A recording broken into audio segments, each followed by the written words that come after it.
Ladies and gentlemen, welcome to Chanel Jasmine, the best novel Chanel for romantic stories. Hai guys, selamat datang di channel Jasmine, channel terbaik untuk menyimak novel-novel romantis. Mohon dukung channel ini dengan subscribe, like dan share video-video yang ada di channel ini. Terima kasih.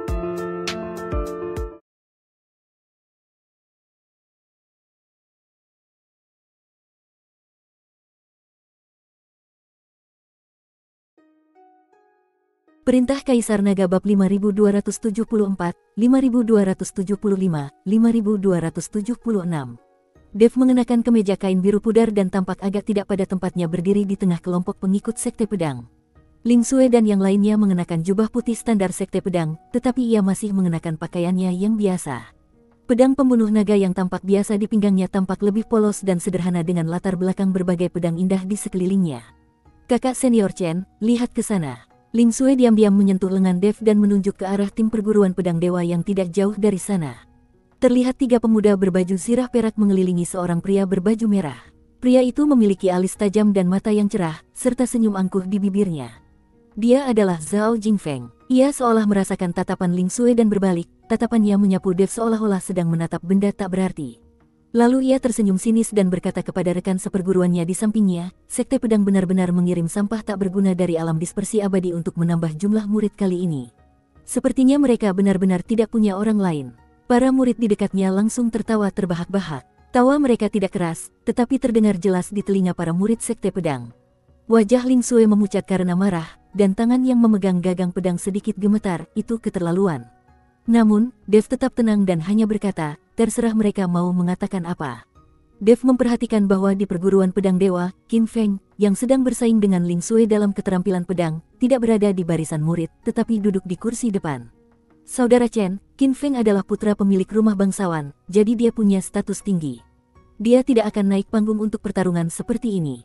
Dia mungkin takut terluka. Ling Xue mengikuti Dev dan berkata, Dev mengangguk, saudara generasi kedua yang takut akan ini dan itu tidak akan punya masa depan. Pada saat ini, sebuah bel berbunyi di tengah alun-alun, 3 panjang dan 2 pendek, yang merupakan sinyal dimulainya pertemuan. Penanggung jawab kota suci pedang perlahan berdiri, suaranya menggema di seluruh alun-alun melalui energi spiritual, sekali dalam 1 abad, kontes suci pedang. Kita berkumpul di sini hari ini untuk saling belajar dan mengasah keterampilan kita. Dengan ini saya tegaskan 3 hukum besi. Pertama, tidak ada sihir atau senjata sihir, hanya pedang yang dapat menentukan pemenang. Kedua, berhenti ketika saatnya tepat, hidup atau mati adalah tanggung jawab Anda sendiri. Ketiga, di arena, pemenangnya adalah raja. Sekarang, silakan undang kontestan dari setiap sekte untuk masuk. Saat penguasa kota selesai berbicara, tirai cahaya di pintu masuk perlahan terbuka, dan murid dari berbagai sekte berjalan ke panggung satu persatu. Total ada 64 kontestan, dibagi menjadi 32 grup, yang bertanding secara berpasangan, dan pemenangnya melaju ke babak berikutnya. Nama Dev menduduki peringkat ke-10, sedangkan lawannya adalah murid dari Sekte Liu Yun yang telah mencapai alam abadi bumi tingkat ketiga. Dev, hati-hati, 13 jurus Liu Yun dari Sekte Liu Yun terkenal cepat. Mo Chen berjalan ke sisi Dev dan berbisik padanya. Dev mengangguk, Tuan, jangan khawatir. Saat dia melangkah ke atas ring, tiba-tiba terdengar bisikan dari penonton. Apakah itu kontestan dari Sekte Pedang? Dia terlihat sangat muda. Kudengar dia berada di level ke-8 alam dispersi abadi. Di antara 64 orang, level kultivasinya mungkin yang paling rendah, kan? Wang Chong dari Sekte Liu Yun adalah Dewa Bumi kelas 3. Pertandingan ini mungkin sudah pasti. Melihat Dev naik ke atas panggung, Wang Chong tersenyum percaya diri dan berkata, saya Wang Chong dari Sekte Liu Yun. Saya ingin menanyakan nama Anda, saudara. Dev, satu kata sederhana, tidak rendah hati atau sombong. Mata Wang Chong berkilat tidak senang, merasa Dev terlalu sombong. Tanpa berkata apa-apa lagi, ia menghunus pedangnya, mengubahnya menjadi aliran cahaya dan menusukkannya ke jantung Dev. Ambil. Cahaya pedang itu bagaikan air, mengambang dan tak menentu, yang merupakan jurus awal dari 13 gaya awan yang mengalir, awan menggulung matahari terbenam. Kerumunan di bawah panggung hanya melihat kilatan bayangan putih. Pedang Wang Chong sudah berada di depan Dev, tetapi Dev masih berdiri di sana, tampaknya tak berdaya. Sudah berakhir, Dev mungkin akan kalah. Kau terlalu sombong, ya. Kau bahkan tidak menghunus pedangmu. Ling Xue sangat gugup hingga dia menutup matanya. Tepat ketika ujung pedang hendak menyentuh pakaian Dev, Dev bergerak. Ia tidak menghunus pedangnya, melainkan hanya sedikit memutar tubuhnya, seperti pohon willow yang tertiup angin. Gerakannya tampak lambat, tetapi ia berhasil menghindari pukulan mematikan itu. Pada saat yang sama, dia menempelkan jari telunjuk dan jari tengah kanannya dan dengan ringan menjentikkan punggung pedang Wang Chong, menggigit. Setelah suara renyah, Wang Chong merasakan kekuatan aneh mengalir di sepanjang pedang. Pergelangan tangannya tiba-tiba mati rasa, dan pedang itu terangkat tak terkendali. Perubahan mendadak ini sangat mengejutkan Wang Chong. Ia segera menyimpan pedangnya dan kembali untuk membela diri, hanya untuk melihat Dev mendekat seperti hantu. Ujung jarinya memancarkan cahaya keemasan samar saat menunjuk ke pergelangan tangannya yang memegang pedang. Jantung Wang Chong berdebar kencang. Jari yang tampak biasa saja ini menghalangi semua kemungkinannya untuk mengubah gerakan. Dia hanya bisa melonggarkan gagang pedangnya secara tiba-tiba, membiarkannya jatuh ke tanah, sambil mundur cepat untuk menciptakan jarak. Namun apakah Dev akan memberinya kesempatan? Dev melangkah setengah langkah ke depan dengan kaki kirinya, diikuti dengan kaki kanannya. Seluruh tubuhnya tampak menempel di belakang Wang Chong, dan tangan kirinya dengan lembut bertumpu di bahu Wang Chong. "Terima kasih." Suara tenang terdengar di telinga Wang Chong. Wang Chong merasakan kekuatan lembut namun tak tertahankan datang darinya. Tubuhnya tanpa sadar terhuyung ke depan beberapa langkah dan ia hampir jatuh dari panggung. Baru setelah ia berdiri kokoh, ia tersadar. Melihat pedang pembunuh naga Dev masih terselip di pinggangnya, wajahnya pucat pasi. Dia kalah bahkan tanpa bisa mengeluarkan pedang lawan. Penonton seketika terdiam, semua orang tercengang oleh pemandangan yang luar biasa ini. Sesaat kemudian, tepuk tangan meriah pun terdengar. Cepat sekali gerakannya, teknik jari macam apa itu? Bahkan bisa menangkis gerakan pedang dari alam abadi bumi. Dev ini sungguh hebat. Ling Sui dan yang lainnya melompat kegirangan. Humazi menepuk pahanya dan tertawa, "Aku tahu anak ini punya trik." Mo Chen berdiri di antara penonton, sekilas keterkejutan terpancar di matanya, lalu berubah menjadi kelegaan. Dia menyadari bahwa gerakan yang baru saja dilakukan Dev adalah menginjak salju tanpa meninggalkan jejak, milik Sekte Pedang, tetapi penampilan Dev lebih indah dan bahkan memiliki beberapa pesona dari langkah udara terbang. Dan jari itu telah membawa transformasi niat pedang secara ekstrim. Kelihatannya seperti jari, tetapi sebenarnya mengandung energi pedang yang tajam. Zhao Jingfeng sedikit mengernyit sambil memperhatikan dari bilik VIP. Ia berkata kepada rekan seperguruannya di sebelahnya, "Cukup menarik. Gerakan tubuh dan teknik jari anak ini cukup bagus, tapi sayangnya tingkat kultivasinya terlalu rendah." Rekan seperguruannya yang lebih muda menimpali, "Saudaraku, apa yang kau katakan itu benar. Itu hanya metode yang tidak lazim. Jika dia bertemu dengan teknik pedang pembelah langit milikmu, sifat aslinya akan terungkap." Zhao Jingfeng mencibir, tidak berkata apa-apa lagi, dan mengalihkan pandangannya kembali ke ring. Beberapa pertandingan berikutnya berjalan tanpa insiden, dengan mereka yang memiliki tingkat kultivasi lebih tinggi biasanya menang. Hanya beberapa duel yang cukup seru, yang mengundang sorak-sorai penonton. Tak lama kemudian, tibalah giliran Zhao Jingfeng untuk bermain. Lawannya adalah murid alam abadi bumi tingkat 3 dari Sekte Pedang Besi.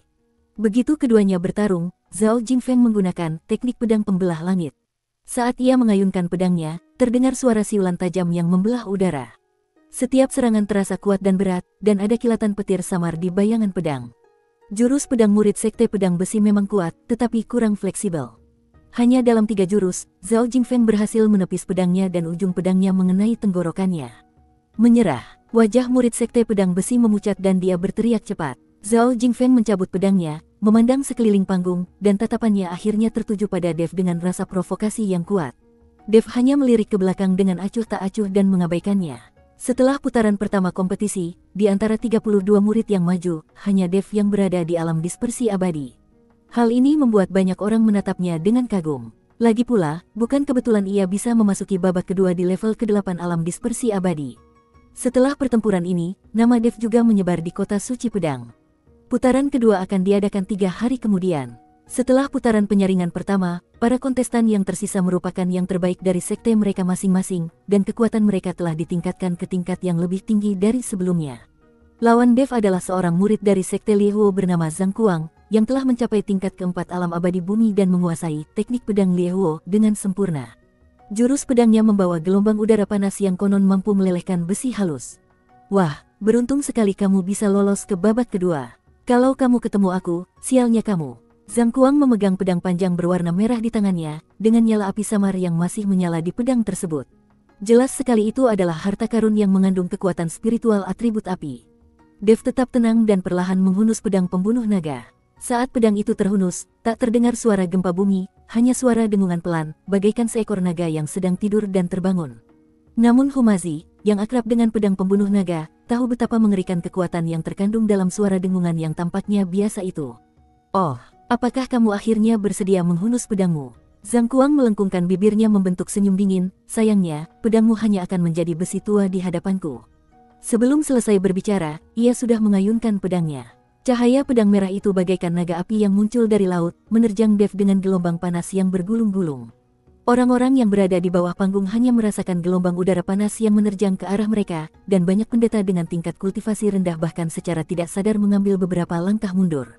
Api yang dahsyat, teknik pedang api, ini benar-benar sesuai dengan reputasinya. Kalau begitu, Dev mungkin dalam masalah. Kekuatan spiritual alam abadi yang tersebar tidak akan mampu menahan kobaran api ini. Menghadapi pedang kuat ini, Dev tidak mundur melainkan maju. Dia menggoyangkan pergelangan tangannya sedikit, dan pedang pembunuh naga menggambar lengkungan aneh di udara, seperti seekor antelop yang menggantungkan tanduknya, tidak meninggalkan jejak. Kemanapun cahaya pedang itu lewat, naga api yang tampaknya ganas itu tampaknya telah bertemu musuh bebuyutannya, dan sebagian besarnya langsung hancur. Apa? Zhang Kuang merasa ngeri. Ia belum pernah melihat seseorang melarutkan teknik pedang api-nya semudah itu. Sebelum dia sempat bereaksi, pedang Dev telah muncul seperti ular berbisa dari lubang, menunjuk langsung ke pergelangan tangannya. Sudut pedang ini sangat rumit dan tidak ada cara untuk menghindarinya. Zhang Kuang hanya bisa menjatuhkan pedangnya secara tiba-tiba, dan pada saat yang sama, dia mengepalkan tangan kirinya dan menghantamkannya ke dada Dev dengan kekuatan spiritual yang membara. Dia tahu bahwa ilmu pedangnya tidak sebaik lawannya, jadi dia ingin mengandalkan keterampilannya untuk bertarung keras. Cahaya dingin melintas di mata Dev, dan tubuhnya berputar seperti gasing. Sambil menghindari tinju itu, ia mengayunkan pedang pembunuh naga. Swiss, pedang itu berkilat, dan lengan baju Zhang Kuang terpotong rapi, dan noda darah muncul di lengannya. Jika dia tidak segera mundur, pedang ini akan mematahkan seluruh lengannya. Zhang Kuang terkejut dan marah. Ia mundur beberapa langkah, menutupi lukanya. Ia menatap Dev dengan ketakutan di matanya. Kau, apa asal-usul ilmu pedangmu? Dev tidak menjawab, tetapi berdiri di sana dengan pedang di tangan, dan berkata dengan tenang, apakah kamu masih ingin bertarung? Zhang Kuang menatap pedang besi yang tampak biasa di tangan Dev, lalu menatap luka di lengannya, dan akhirnya menggertakkan giginya, aku menyerah. Setelah berkata demikian, dia mengambil pedang di tanah dan berjalan meninggalkan panggung karena malu. Tepuk tangan meriah kembali terdengar dari hadirin. Kemenangan lain dengan satu pedang. Dev terlalu kuat. Seorang kultivator alam dispersi abadi tingkat 8 mengalahkan seorang kultivator alam abadi bumi tingkat 4. Ini sungguh bertentangan dengan kehendak surga. Saya sekarang agak yakin dia bisa bertahan sampai akhir. Di meja VIP, alis Qin Lai berkerut semakin erat. Ia berkata kepada Zhao Jingfeng di sampingnya, ilmu pedang Dev sangat aneh.